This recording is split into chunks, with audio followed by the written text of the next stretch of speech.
Welcome to The Explainer. So look, Pakistan's economy is literally standing at a crossroads right now. And if you've been following the data, you know that all the massive macroeconomic indicators are pointing toward one absolutely critical horizon, the year 2026. Today, we're unpacking the three structural forces dictating this entire trajectory. We're talking about the IMF deal, domestic inflation, and the valuation of the US dollar. There are some huge foundational shifts at play here, and we're going to see exactly how they interact on the road to 2026. Now, when you're navigating a financial landscape this complex, it's pretty easy to get lost in the daily noise, right?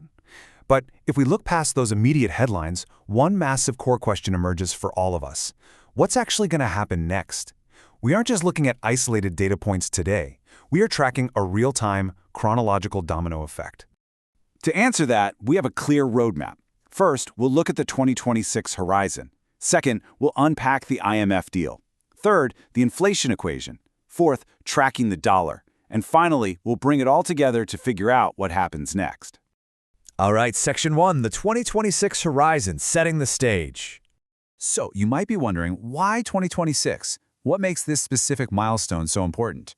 Well, in macroeconomic forecasting, you kind of need a target destination to measure the impact of current policy shifts, right? 2026 acts as this focal point where the immediate economic interventions happening right now are actually expected to reach maturity. Literally every current economic variable, every upcoming policy shift, and every market adjustment we're going to talk about today is actively building toward this exact horizon.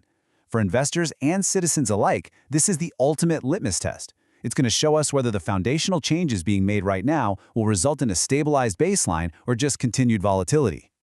Moving right along to Section 2, unpacking the IMF deal, the catalyst.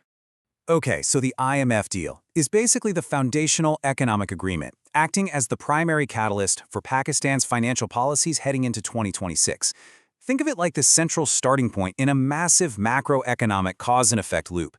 The specific conditions, the structural reforms, and the fiscal disciplines required by this deal set the parameters for the whole shebang. And impartially speaking, we're not just talking about a quick cash injection here. We're talking about strict structural reforms. Things like adjusting electricity and gas tariffs to reach cost recovery levels, alongside some really aggressive new taxation targets aimed at narrowing that fiscal deficit. The execution of this agreement dictates government spending and reserve management at the very highest level. It's the very first domino that has to fall, and how smoothly it's implemented is absolutely going to dictate the momentum of the entire economy for the next couple of years. Which naturally brings us to Section 3, the inflation equation, and evaluating the symptoms. Now, there is always a direct push and pull in macroeconomics. As the structural reforms of the IMF deal are actually executed, like removing long-standing fuel subsidies or hiking up those utility tariffs to meet strict fiscal targets, it immediately creates inflation pressures within the country. It's unavoidable. Inflation acts as a critical symptom here. It's basically a real-time gauge of the friction between necessary macroeconomic stabilization on a national scale and everyday domestic purchasing power for the individual.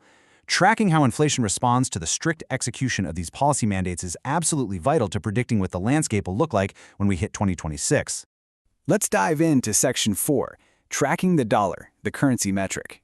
So, there is this deeply interconnected feedback loop between domestic inflation and the US dollar's valuation.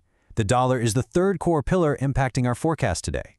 Because Pakistan relies so heavily on imports, from energy resources to basic essential commodities, the strength of the dollar directly dictates the cost of bringing those goods into the country.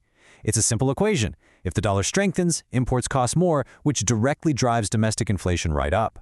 But conversely, if inflation is high, it puts downward pressure on the local currency's value against the dollar. You honestly cannot forecast 2026 without understanding that the dollar's trajectory and domestic inflation are effectively driving one another in real time.